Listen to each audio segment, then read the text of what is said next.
여러분 반갑습니다. 한 주간도 잘 보냈는지요? 오늘 학생들이 발표할 주제는 기업윤리입니다. 기업윤리는 참으로 윤리의 적용 부분에서 무엇보다도 중요한 그런 과제 중에 하나입니다. 왜냐하면 나라에 좋은 기업이 많으면 아무래도 나라가 부강해지고 GNP가 상승하고 국민들이 잘 사는 그런 나라로 무엇보다도 나라를 잘 살게 하는 그 관건이 뭐냐면 결국 기업이죠. 좋은 기업들이 많을 때 결국 사회가 참 이렇게 잘 살게 되지 않습니까? 그러나 이 기업이 단순히 돈만 벌고 이윤을 추구하는 그런 것으로 전락하게 되면 이 추구하는 과정에서 많은 윤리 문제가 발생하는데, 그렇게 되면 좋은 기업이 되지 않고 나쁜 기업이 될 가능성이 많습니다. 기업이라는 것이 생산, 광고, 소비, 고용, 회사 내 조직, 노사관계, 임금 등 아주 다양한 그런 그 분야에 있어서 이 윤리가 적용이 돼야 되는데, 참으로 이 기업 윤리는 무엇보다도 중요한 주제 중에 하나입니다. 일단 학생의 발표를 듣고 평가를 통해서 다시 재언급하도록 하겠습니다.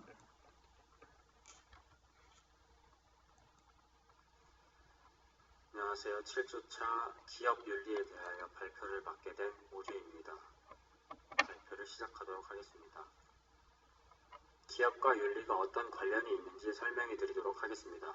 기업은 사업을 통해 이익을 추구하는 조직이고, 윤리는 옳고 그른 것을 판단하는 기준으로서 윤리적 행동을 통해 윤리적 존재로 나아가고 윤리적 사회 제도를 만드는 것을 목표로 합니다. 이러한 윤리는 기업에 크게 세 가지 영향을 미칠 수 있습니다. 첫째로, 사회적 영향을 줄 수 있습니다. 잘못된 비윤리적 경영은 그 행위가 기업에만 국한되지 않고 소비자, 협력업체, 관련 단체, 지역사회, 더 나아가 국가 전체에 영향을 미칠 수 있기 때문에 사회적으로 참혹한 결과를 가져올 수 있습니다. 위험한 투자와 대출 관행이 리먼 브라더스 등의 기업 부도를 초래하여 세계 금융 위기를 일으킨 것처럼 뇌물수수, 허위 광고, 부당한 해고, 유해 물질의 배출, 제품의 결함, 은닉과 같은 기업의 사업 활동들은 기업 자체에 부정적인 영향을 미칠 뿐만 아니라 전 세계적으로 많은 사람들에게 피해를 입힙니다. 둘째로는 법적 영향이 있습니다. 경영자가 기업의 윤리적 경영을 위해 무수한 노력을 하는 데는 이유가 있는데, 그것은 법이 기업의 윤리적 기준을 만들고 그것을 준수하도록 강제하기 때문입니다. 2002년에 미국 의회가 통과시킨 사베인즈 옥슬리법은 급증하는 기업 스캔들과 회계 스캔들 문제를 처리하기 위해 구체적인 윤리적 기준을 요구합니다. 이와 같이 기업의 비윤리적 행위는 법적 위험을 초래하게 됩니다. 마지막으로 기업이 윤리적 규범을 준수하지 않았을 때에는 재무적으로도 큰 위험이 따를 수 있습니다. 윤리적이지 못한 기업의 경영 방침은 기업의 실적 부진, 신뢰도 하락, 불매운동으로 이어져 심한 경우에는 폐업의 위험까지 안을 수 있게 됩니다. 윤리적 경영이 기업의 경쟁 우위를 갖도록 하고 소비자로 하여금 신뢰도와 충성심을 갖게 하며 사회적 그리고 법적으로 긍정적인 영향을 미친다는 점에서 기업과 윤리는 밀접한 관련을 가지고 있습니다. 기업 윤리의 정의는 사업가들이 지니고 있는 기업이나 종업원에 관한 도덕적 규범이나 규칙입니다. 기업 윤리란 기업 경영을 수행하는 데 있어서 법과 규정의 준수는 물론 규범적 판단, 윤리적 의사결정으로 종업원, 경영자, 고객, 주주, 투자자, 소비자, 정부, 시민사회 등 모든 이해관계자에 대하여 기업의 사회적, 도덕적 책임을 다하는 경영을 의미한다고 정의할 수 있습니다. 기업이 경제적, 법적 책임 수행은 물론 도덕적 책임의 수행까지도 다함으로써 이해관계자들에게 신뢰를 얻을 수 있도록 기업 경영을 하는 것입니다. 기업 윤리를 어긴다면 사회적으로 큰 비난을 받게 됩니다. 기업 윤리는 미국에서 1960년대에 사회적 책임 운동의 출범 이후에 경영 규칙으로 내려오고 있습니다. 그 당시의 사회적 자각 운동은 환경보호, 평등 권리, 빈곤, 범죄, 국민 건강, 그리고 교육 향상 등과 같은 사회적 문제를 해소하기 위해 대규모의 재정적 그리고 사회적 영향을 사용하도록 기업의 기대를 불러일으켰습니다. 기업 활동이 점차 복잡하고 다양화되면서 조직은 공통선으로 지지된 거래라고 확실하게 하기 위해 더 많은 지침을 필요하다는 것을 인식하게 되었습니다. 그런 측면이 대두되어 기업 윤리가 나타나게 되었습니다. 기업 윤리가 부족한 예로는 광고에서들이 상품 광고 때 오도하거나 기만하는 경우 등이 있습니다. 다음은 기업 윤리에 어긋난 사례입니다. 첫 번째로 전태일 분신자살 사건이 있습니다. 노동운동에 앞장선 노동운동가 전태일이 살던 시기도 기업 윤리가 지켜지지 않은 대표적인 사례입니다. 전태일이 살았던 시대는 1961년 박정희가 군사 쿠데타로 정권을 잡은 제3공화국 시대입니다.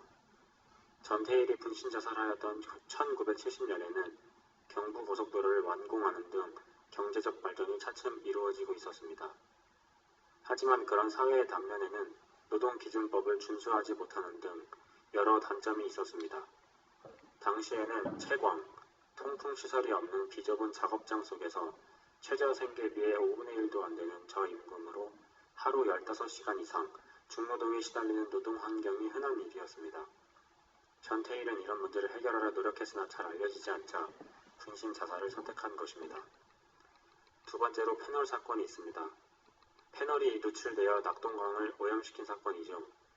1991년 3월 구미공단에 위치한 두산전자에서 전기 회로기판의 제조 공정에 필요한 패널 30톤이 유출되어 낙동강 하류 지역에 일시적으로 패널 농도가 증가하였으며 특히 인근 대구시의 수돗물에까지 패널 및 염소 소독 결과 2차적으로 생성된 염화 패널로 인하여 심한 악취의 발생 등을 가져온 사건입니다. 이 사건은 폐수를 무단 방류한 대기업의 부도덕성과 수질관리 당국의 태만과 무지가 어우러져 빚어진 전형적인 환경오염 사건으로 대구 시민을 비롯해 경남, 북도민에게 엄청난 충격과 피해를 안겨주었습니다. 정부의 합동조사 결과 사건의 직접적인 원인은 두산전자가 90년 11월 이후 패널 성분이 포함된 폐수를 정화 과정을 거치지 않은 채 낙동강 상류인 옥계천에 무단 방류해온 것으로 밝혀졌습니다. 성서 속에 나타난 기업의 사회적 책임입니다. 출애굽기 23장 8절에서 너는 뇌물을 받지 말라. 뇌물은 밝은 자의 눈을 어둡게 하고 의로운 자의 말을 굽게 하느니라.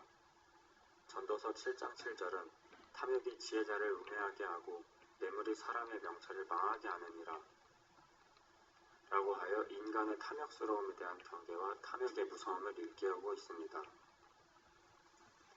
마태복음 19장 19절에서는 이웃 사랑하기를 내 자신과 같이 사랑하라 라고 말씀하셨고 잠언 11장 1절은 속이는 저울은 여호와께서 미워하시나 공평한 처는 그가 기뻐하시느니라 란 말씀으로 가난한 이웃에 대한 자선적인 사랑의 필요성과 공평한 추를 통하여 기업의 사회적 책임에 대한 중요성을 제시하였습니다. 따라서 지속 성장을 가능하게 하는 기업의 사회적 책임을 성경적 말씀을 통하여 다시 조명해보고 기독교적인 사회적 책임을 갖는 데 조그만 역할을 하기를 기대하며 성경적 관점에서 본 공동체로서의 기업은 기업을 둘러싸고 있는 경영 환경에 관여하시는 창조주의 주권적 역사와 하느님 나라의 회복을 위한 도구로서 새롭게 규정할 수 있습니다. 이는 기업의 사회적 책임이라는 관점에서도 기업을 구성하는 주체적 이해 당사자의 권익만을 추구하는 기존의 편협한 목적에서 벗어나 보다 거시적인 관점에서 인류에 봉헌하는 상호 의존적 소명 공동체로서의 기업의 목적을 강조하게 합니다. 레위기 19절 16절에서는 너는 내 백성 중에 돌아다니며 사람을 비방하지 말며 내 이웃의 피를 흘려 이익을 도모하지 말라를 통해서 기독교적 시각은 기업의 이윤 추구 활동에 대하여 긍정적인 태도를 가지되 이윤 추구가 탐욕의 도구가 되어서는 안 된다는 것을 알 수 있습니다. 기독교적 입장은 사유재산을 부정하거나 공격하는 것이 아니라 재산은 조건부적 권리이며 소유권은 사회 전체의 필요에 따라 조정될 수 있어야 한다는 견해입니다. 성경은 또한 이윤 추구에 있어서도 그 자체를 죄악시 여기지 않으며 오히려 이를 인정하고 있습니다. 이윤 추구는 동기부여와 생산성 향상이라는 측면에서 사회 전체에 도움을 주는 역할을 하지만 과도한 이윤 추구로 이윤만을 극대화할 때 사회의 비판을 받게 됩니다. 이윤 크기는 사회가 필요로 하는 투자 및 보상을 정당화할 수 있는 정도이어야 합니다. 이상으로 기업 윤리에 대한 5조 발표를 마치겠습니다. 감사합니다. 예, 학생 아주 발표 잘했습니다. 목소리도 참 명료하고, 그리고 상당히 이렇게 설명 자체가 전문가인 것처럼 설명을 아주 세련되게 참 잘한 것 같아요. 근데 설명의 내용을 들어보니까 결국은 우리가 어떤 그 윤리의 결론이 뭐냐면, 기업이 돈도 많이 벌고 여러 가지 어떤 경제적으로 이윤 추구도 하지만 그 가운데 윤리를 잘 실천하지 않으면 결국 나쁜 기업이 되고, 돈을 아무리 벌더라도 윤리를 그러니까 윤리를 잘 적용하면 좋은 기업이 되고, 윤리를 적용하지 않으면 나쁜 기업이 된다는, 그게 바로 결론이라는 것입니다. 그래서 무엇보다도 이 기업은 이윤 추구도 필요하지만 이 사회적인 책임이 반드시 따라야 된다는 것이죠. 그래서 이 기업이 어떤 윤리만을 이윤을 추구하고 윤리를 만약에 소홀하게 되면 허위 광고라든가 뭐 임금 착취라든가 환경 파괴라든가, 아까 학생이 그 뭐 낙동강에 여러 가지 어떤 폐수를 갖다가 비도덕적으로 방류해가지고 환경에 오염되는 사실을 설명했는데, 이런 기업도 조금만 잘못하면 환경 파괴의 그 주범이 되죠. 그 폭스바겐 독일 그 차가 그 여러 가지 어떤 매연 가스를 가짜로 해가지고 얼마 전에 그런 사건이 있었지 않습니까? 그 정직하게 기업이 정직하게 해가지고 이 대기 오염에 대한 주범이 되지 않게끔 그렇게 해야 되는데, 뭐 이런 사례가 한두 가지 아니죠. BMW 이 차량도 작년인가 뭐 곳곳에 그냥 화재가 나가지고, 단순히 차량의 화재는 이 화재로 끝나는 게 아니에요. 운전사가 잘못하면 죽을 수 있는 그런, 생명을 앗아갈 수 있는 그런 위험한 건데, 뭐 가습기로 인해 가지고 아이들이 90 몇 명이나 죽지 않나. 특별히 먹는 식품, 이 먹는 식품은 진짜로 신경을 많이 써야 됩니다. 왜냐하면 이웃과 국민 전체의 어떤 건강을 해치기 때문에 이 식품에 대한 이 윤리적인 어떤 의식 참 중요하죠. 그래서 이 기업이라는 것은 소비자에게 도움을 줄 뿐만 아니라 그 사회에 선한 영향력을 끼치는 착한 기업이 되어야 된다는 것이죠. 그 물건도 잘 만들고, 한마디로 그 다음에 그 기업이 뭔가 사회에 공헌도 하고 이웃에게 뭔가 도움이 되는 그런 인식이 그 소비자에게 들 때 오히려 좋은 기업의 이미지로 말미암아 그 기업의 소비가 더 활성화가 될 수 있는 것이죠. 이것만 하고 간단히 마치도록 하겠습니다. 그 서양에 보면 노블레스 오블리제라는 이런 단어가 있는데, 이건 뭐냐면 귀족이 대접을 받으려면 갖고 있는 위치나 명예만큼 자신의 의무를 다해야 된다는 그런 뜻입니다. 한마디로 기업에서 가장 큰 영향력을 끼칠 수 있는 사람은 누구냐면 결국 그 기업의 경영자입니다. 경영자. 그 기업의 창설한 자죠. 어떤 철학과 어떤 비전과 어떤 가치관을 가지고 그 기업을 설립했고 또 꾸려나가고 목적이 무엇이냐라는 그것이 분명한 것이죠. 무조건 돈만 벌겠다라는 어떤 그런 목표가 되면 반드시 그 기업은 나쁜 기업이 될 수밖에 없죠. 해외의 어떤 사례를 제가 잠깐 예를 들고 마치도록 하겠습니다. 철강왕, 이 왕이라는 뜻입니다. 빠지는데, 철강왕 카네기와 석유재벌 록펠러, 세계 최고의 부자인 빌 게이츠, 이런 사람들은 돈을 많이 벌어가지고 결국은 자기 배만 채우지 않고 결국 그 많은 돈을 불쌍한 이웃이라든가 또 나라에 기부를 함으로 말미암아 한마디로 기업으로서의 어떤 그 사회적인 책임을 다 이렇게 수행한 그런 이런 케이스죠. 이게 뭐 올해 재미삼아 제가 이야기를 적었는데 이거는 최근의 일이 아니고 오래전에 우리나라 역사 속에 회자되는 이야기인데 경주 최부잣집 아주 유명하죠.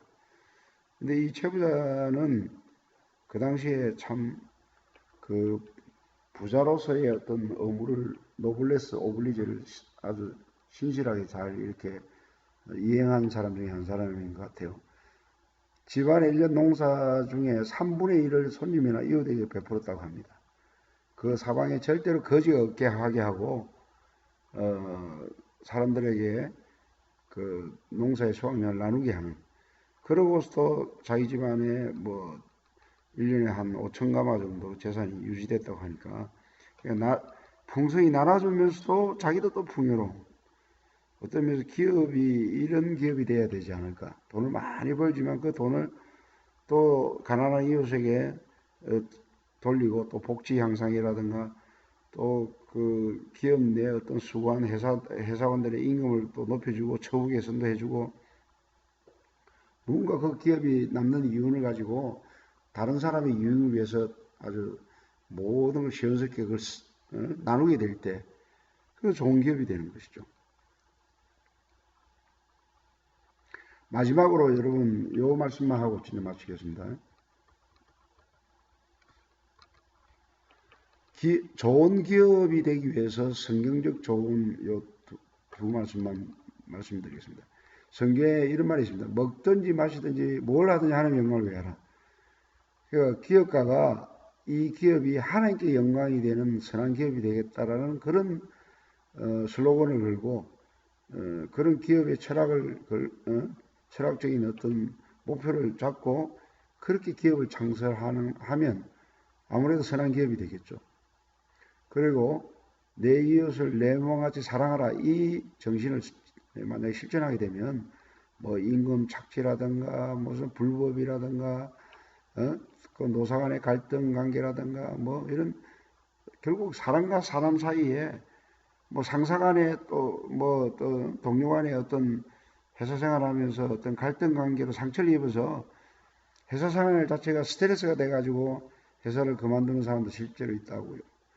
얼마나 중요합니까? 그러니까 조금 뭐 잘못해도 이렇게 포용하고 이해하고 배려하고 서로 격려하면서 마치 가족처럼 그 사랑의 분위기 속에서 열심히 이렇게 일을 할 때 그 기업은 행복한 기업이 되고 많은 사람들에게 선한 영향을 끼치는 좋은 기업이 될 수 있는 것이죠.